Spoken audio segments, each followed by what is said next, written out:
So let me tell you a little bit about Paul John Roach. Reverend Roach is a native of Wales, UK, graduated from Jesus College, Oxford University, has a BA and MA degrees in English and postgraduate degree in education from the University of Wales, and was ordained at Unity Ministerial School in Kansas City, Missouri in 1988. So I'm going to cut it a little bit shorter because we want to give him plenty of time today, but things that are really, really interesting. He was the senior minister in Fort Worth from 1988 to 2018 and has retired from there. He has served from the Unity movement on several boards and teams, including the board at Unity World Headquarters. He hosted a podcast entitled World Spirituality for 14 years. That's a long time. Yes, okay. Interviewing spiritual leaders and authors from around the world. The podcasts are archived on Podbean, Spotify, and Apple. He is the author of an award-winning book, Unity and World Religions, which is available in the foyer after the service. If you would like to buy his book after hearing him speak, I know that you will. He's currently working on his second book about his journey to India in 1976. He's traveled extensively throughout the world, including extended stays in India and Nepal. He believes in joy, laughter, and gratitude that are essential qualities on our spiritual path. He has with him today his beautiful wife, Wendy. She's a retired builder, artist, and sailor. That's interesting. We need to get her up here to tell her story too, right? Wendy has one daughter, Natalie, and together they have 4 grandchildren. Please help me welcome Reverend Paul. Thank you, Anne. Appreciate it very much. All right, thank you so much. It was an interesting introduction, wasn't it? Can it be as good at all that? Probably not. I am from Wales, though, and that's just across the water from Ireland. My grandfather was Irish, so I'm going to definitely lift up a pint of Guinness tomorrow, and I hope you'll join me if you're in that way inclined. Our topic today is nothing is as it seems, neither is it otherwise. And when I first found that statement years and years ago in a book called the Lankavatara Sutra, it's a Buddhist sutra, it blew my socks off because the first half of it makes perfect sense, right? We all know this. Nothing is as it seems. Yeah, we live in various states of illusion. We don't always perceive everything exactly as it is. But then the second line says, but neither is it otherwise. Wait a minute, what's going on? Because we have this tendency to think sometimes, well, yeah, it's all illusion, but beyond that, in some other wonderful place, is reality, this thing we call reality. So there's the illusion and reality. But see, that's a duality, isn't it? That's the idea that if I could escape from all the illusions of my life, then suddenly I'd find this nirvana, this beautiful place. And that's not true, right? Because nirvana is only to be found nesting, involved in the illusion, right? It's right here under our noses. It's all enfolded together. Now, this is important because it shifts our perception. Because even in unity, we spout that, oh, we're all one, but then we don't act like it. We act like we're still living in duality. Yeah, okay, can I own that one? Is everybody enlightened, by the way, right now? Probably not. Otherwise, we wouldn't be here, right? We'd be doing something else. The point is, we know it, but it's hard to embody it. And that's what neither is it otherwise is all about, is how do we embody this truth? How do we make it real? We were coming over from Fort Worth this morning and talking, and we were sort of moaning about neighbors and this, that, the other. And I turned to my wife and I said, we're going to preach love and light, and now we're bitching in our car. And I thought, well, that's okay, because nothing is as it seems, neither is it otherwise. The moaning and the complaining, if you see it clearly, is part of our humanness. And if we can be okay about it and embrace it into our wholeness, then it becomes a blessing, right? The minute we see it, oh, there he's failed again, he's moaning and complaining. if we beat up on ourselves, we don't get to that place of peace. Now, listen to what Jesus said about this. This is in the Gospel of Thomas. He said, the kingdom of heaven is spread out all upon the earth, and people don't see it. Yeah? So true. It's right there under our noses. We just don't see it because we see only time and change, right? Not the eternal enfolded within time and change. Now, spring is great because it gives us the opportunity to come back to that beginningness, doesn't it? To that moment of renewal. And we already referenced earlier the beautiful flowers that are all around us now. The red bud, did you see it in the garden over there?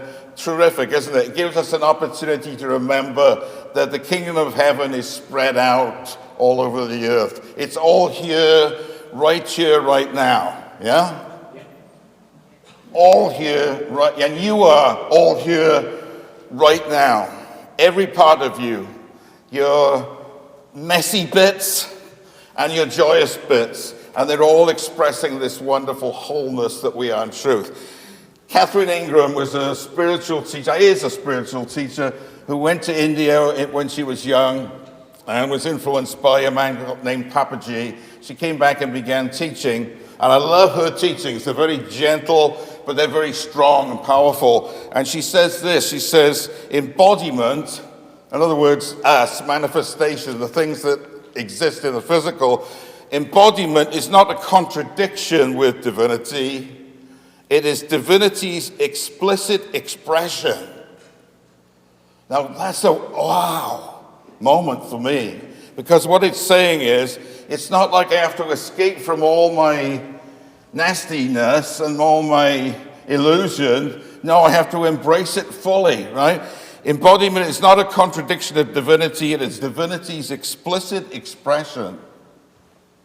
When you can truly be you authentically, what happens? What happens when you, whoa, I don't want to fall down. I was doing a funeral yesterday, and I was in my final prayer, and the mic cut out. The battery ran down. And I went from doing this beautiful closing prayer so nobody could hear me, you know. It's very embarrassing. And I think falling off would be equal to that, you know. Not a good thing. What was the question I was asking you? If you could be authentically here, present, what would happen?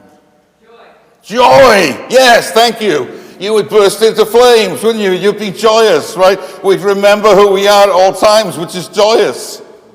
There's an 18th century Tibetan Buddhist I love. He's got a mouthful of her name, Rigden Yingme Lengpo. But really his name's not important, because this is what he said. The essence of the truth is to dwell in the natural radiance of all that occurs. Wow. To dwell in the bitching, to dwell in the lovemaking, to dwell in the highs, the lows, everything, right? To embrace it all authentically so you can be you.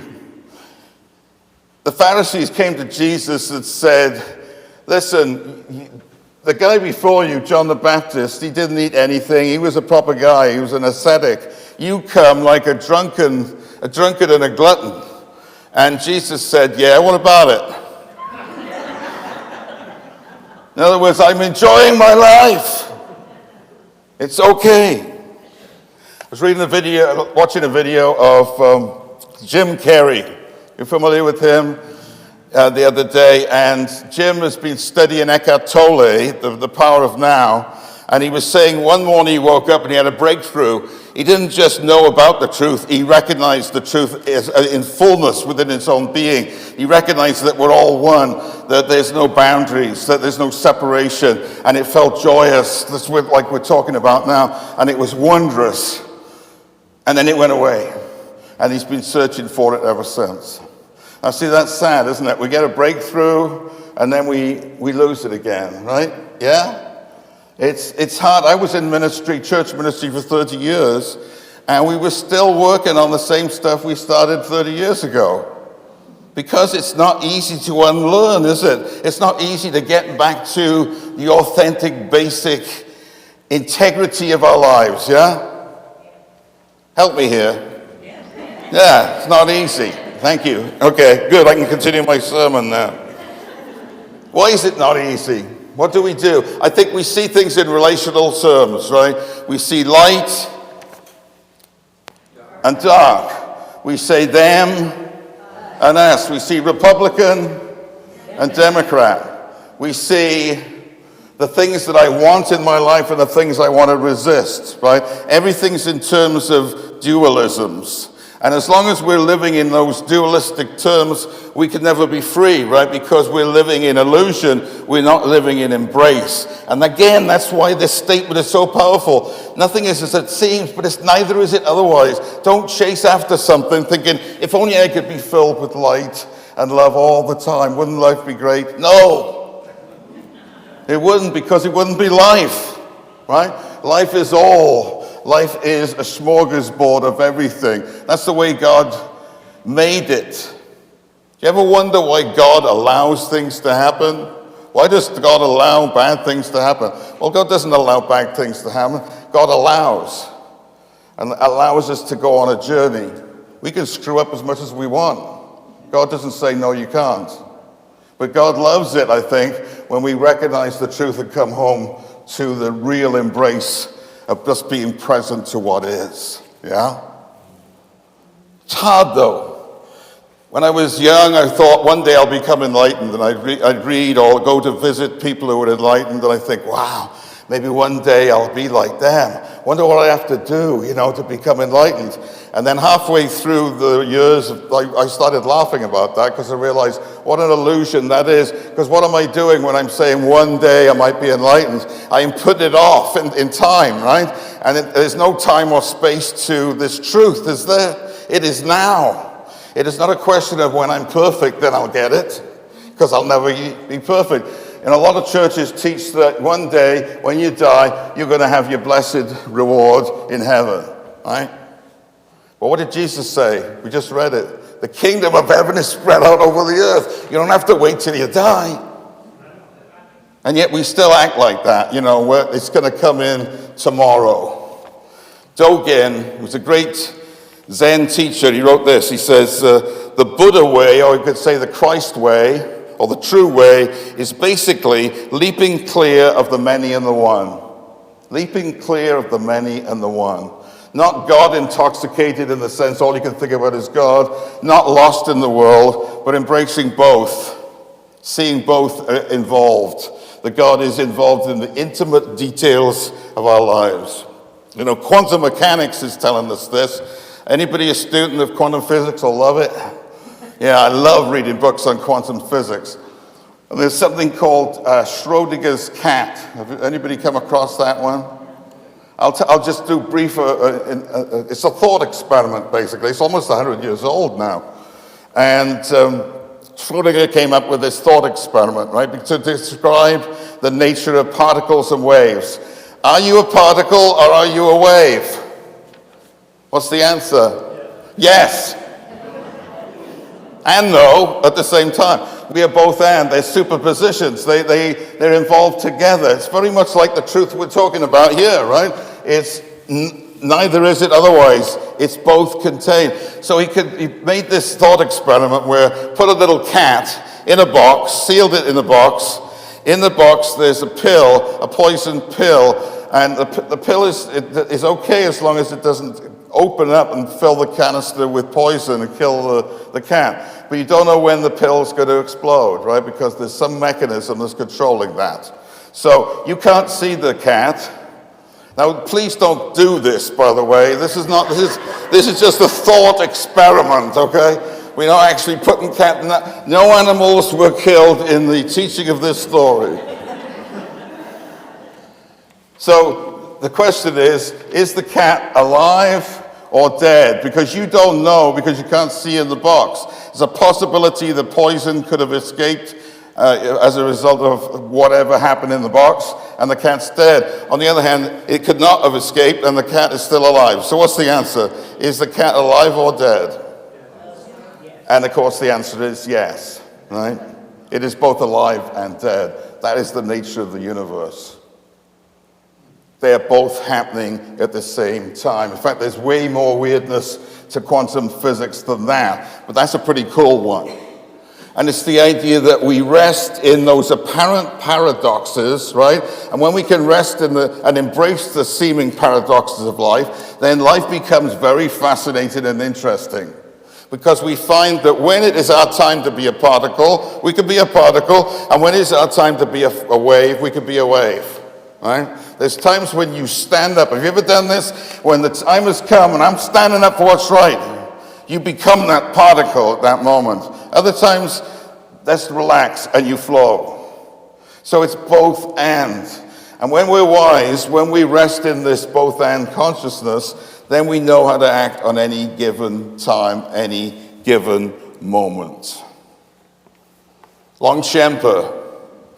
By the way, I know I'm quoting a lot of people from different things. A lot of it's in my book. If you're interested, get the book. I'll be out there after the service. Longchenpa, another great Tibetan Buddhist, he said this, and I love it. Since everything is kind of like an illusion, perfect in being what it is, having nothing to do with good and bad, acceptance or rejection, one might as well burst out laughing. Yeah, my kind of guy. Since everything is an illusion, perfect at being what it is, which is us. You know, we're kind of illusory, kind of perfect at being who we are, right? We're comfortable in doing what we're doing. Having nothing to do with good or bad, because there's days that are good, there's days that are bad, there's things we accept, things we reject. None of that's really true. It's just the things that go on. When you realize this, you might as well burst out laughing. You know, it's always good to have a good laugh, isn't it? You take a load off when you have a good laugh. See, it's the laughter of the holy fools. It's the laughter of the giggling gurus. I love those giggling gurus. Have you ever seen them? They can't stop laughing half the time. Dalai Lama is a good example. Have you ever heard him laugh? It's the same kind of laugh. It's the laughter of letting go of duality and enjoying the seeming paradox of life, and yet, as we said earlier, the joy of life, the wonder of life. It's the laughter of the late night talk show hosts who help us laugh about the craziness of the day. They are so important. We bless them for bringing us some kind of sense of not to take it so seriously. Yeah, help me here. It's the laughter of those moments we've all experienced with loved ones or with friends where we've seen eye to eye and we have a silent maybe or a small little chuckle about life. You know, those magic moments. That's the bursting into laughter, when we remember to not take it quite so seriously. So, all this is great. How am I doing for time? I've been told that it's going to be like the Oscars. The music will come up and I'll have to leave. And if that doesn't work, then there's a shepherd's crook that gets me, you know. In the Bible, I think it was Mark, in the Gospel of Mark, Jesus is saying, if you believe, anything's possible, right? There's no limits, and this is true. If we totally center ourselves in the all possibility of who we are in this magnificent conundrum of spirit body, right? When we embrace it, as we're talking about, and the joy of that, then nothing's impossible for us. And there was a man sitting there, and he said, listen, I believe. Help me, my unbelief. Wow. That's powerful, isn't it?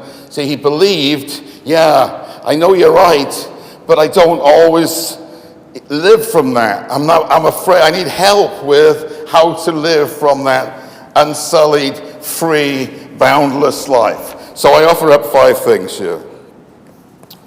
There has to be a sort of put it into practice stuff, right? In any unity sermon. They're not giving you those practical stuff. I like to have a pop quiz at the end, by the way, so I hope you've all been paying attention. So number 1 is relax and be still. Let go of right and wrong. Let go of the idea that you are in any particular role or being, because you're more than that, right? You are more than any role, more than any job, more than anything. And it's summed up for me in Ramana Maharshi's statement. He can say it better than I can, so I'm going to read his. He says, there is no you. And that's a good one to get around. There's no you. There's a personality, there's an ego, but that's not the reality of you, right? And spirit, you connect with everything, with spirit, so that's not you either. It is part of the whole. There is no you. There is only the state of freedom. Whoa! We are free right now. Yeah? Pretty cool. Be that, he says. Be free like the sky. Be still like the hill. Accept change like the seasons. Be silent like complete emptiness. You are that. What did God say after each day of creation? It's good. And then at the final last day, he said, it's very good. So he said, it's good, it's good, it's good, it's good, it's very good. So if God says, when he's creative, it's good, then that's our watchword here for relaxing. I decree it good. You want to affirm that with me? Whatever's going to come this week, I decree it good. Together, I decree it good, because in essence it is, right? Number 2, enjoy the unfoldment. As we said earlier, God allows. God doesn't say to some people, no, you're not allowed in my universe. You're undocumented. You got to leave. God doesn't say that, does he? She. God says you're all welcome, right? Life is an adventure. So enjoy the unfoldment without being prejudicial to yourself or anybody else. That's number 2. So the statement there is, I allow, right? Can you say that for this week? That when things get tough and you don't want to deal with something, instead I say, I allow. I allow. That doesn't mean being passive and giving up. It means I allow this to happen so I can see what it is in reality. Because the Tao Te Ching said this, if you want to shrink something, you must first allow it to expand. And if you want to get rid of something, you must first allow it to flourish. In other words, stuffing things ain't no good, right? Because if you try and stuff it and make it go away, what happens? It bursts out in a bad way, right? So if you want to overcome something, don't resist it. Allow it to be so you can see it for what it is. I allow it to be so I can see it for what it is, and therefore I can move on. Number 3, appreciate the apparent, simple, and insignificant things of your life, right? You don't have to go to the spectacular vacation or to the theme park or whatever it is, or to the fancy restaurant to have a worthwhile and meaningful life. Life happens in the midst of the ordinary. In fact, the ordinary could make magnificent. I want to tell a story. I was in Wales, maybe, 15 years ago now. Right? I'd taken my wife Wendy to a place in Wales that I loved. It's a big forested area with a river coming through called the Wye Valley. And it's glorious there. And I used to go there all through my childhood. I knew it intimately. And we got there, and we were parking in the parking lot. I was looking forward to going to a viewpoint, and it started to bucket down rain, right? So we were trapped in the car, and it was lunchtime, and we were expected to go to the nice restaurant, which was closed, and all we had in the car was bread and cheese, and the pouring rain, and the beautiful green trees. And we sat in the car, and we ate the bread and cheese. And it came to me viscerally, this is the best day of my life. I never tasted food as good as that. Just simple bread and cheese sitting next to the one I love the most in this life in terms of a relationship, a love relationship of a husband and wife, and looking at this beautiful scene, and the trees were gorgeous, but the rain was like a blessing from God, right? It was just pouring down love all over us. You can't get much more simple than that. You could say, I'm stuck in a wet field in the middle of Wales. This sucks, and all I got is bread and cheese. Or you can see it as a joyful experience, right? Your choice, our choice on any given day. So that's 3. So the watchword there is, I'm grateful. So sometime this week, when something good happens, just affirm it. Yeah, I'm grateful. But then when something bad happens, I'm grateful. I'm grateful to be here in this place where I can analyze this, take a look at it, and remember that I am still here. I'm alive. I'm well. God has blessed me beyond measure, so I am grateful. Let's just say it. I am grateful. Number 4, don't struggle, but don't settle, right? There's balance here. I think a Zen master very wisely said, when you walk, just walk.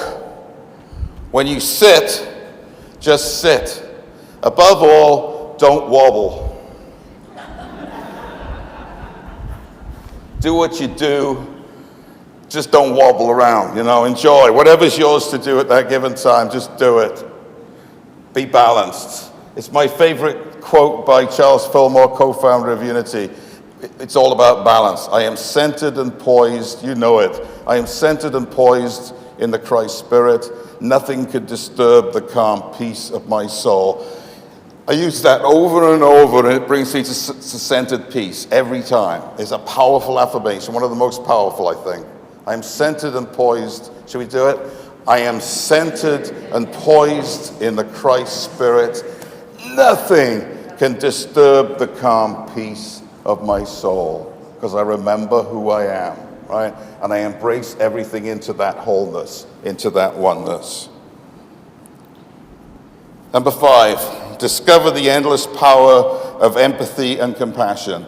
Now, there's some forces out there that say that empathy is a weakness. I've heard that said recently. Empathy is a weakness. But then I recall St. Paul, who says, my strength is perfected in weakness. My strength is perfected in weakness. What is apparently weak to those that want power and control is endlessly powerful to those who can release and give to another freely with compassion and empathy, right? So compassion and empathy is the willingness to give away the joy that we've just invoked earlier, that this is our essential nature, is joy, and I cannot wait to share it, give it away, right? So sometime today, will you do that? Will you, in some regard, in some fashion, will you share that? Will you share that joy? Some feeling of, ooh, I feel good. I want to share it with somebody in a natural way. I mean, don't go up to them and freak them out. It's not about that. But it's doing something kind. It's saying a kind word to somebody, right? It's an attitude. It's an attitude to ourselves, to those cold, hard bits of ourselves that are crotchety and mean, Love them too. They need love. So here we come. It's pop quiz time, folks. I'm going to make it easy. All I'm going to ask you is one thing that has impacted you today. One thing you think you can go away and remember. Let nothing disturb your peace. Let nothing disturb your peace. Thank you. Don't wobble. Don't wobble. No wobbling. Enjoy the unfoldment. That's right, because we have no clue how it's going to unfold. And if we prejudge it, then we've spoilt all that wonder from happening. Be grateful. Be grateful. Be good. Be good what? Huh? I thought you said be good in bed, and I thought, wait a minute. That probably worked too.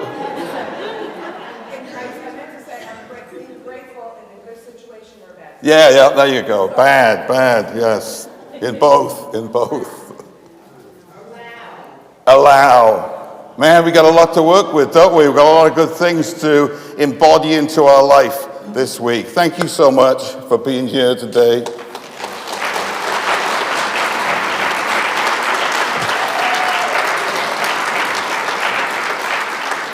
All right, just a quick meditation.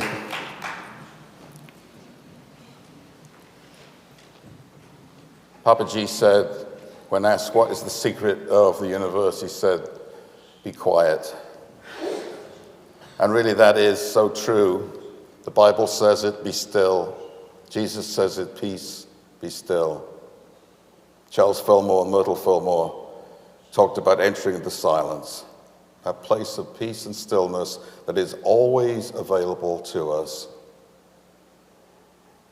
That is us. We are that stillness. We are that center of peace. At the still point of the turning world, as T.S. Eliot put it. At the still point of the turning world, there the dance is.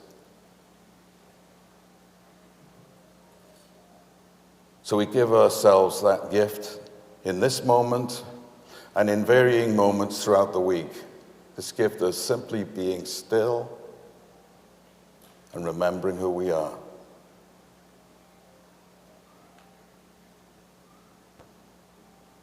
Be still. Be still and know that I am God. That the divine moves in and through me just as I am. Yeah, nothing is as it seems, but neither is it otherwise. I embrace the wholeness, the mystery, the magnificence of who I am. And for the opportunity to do this in God's wonderful and mysterious universe, I give grateful thanks. And so it is. Amen.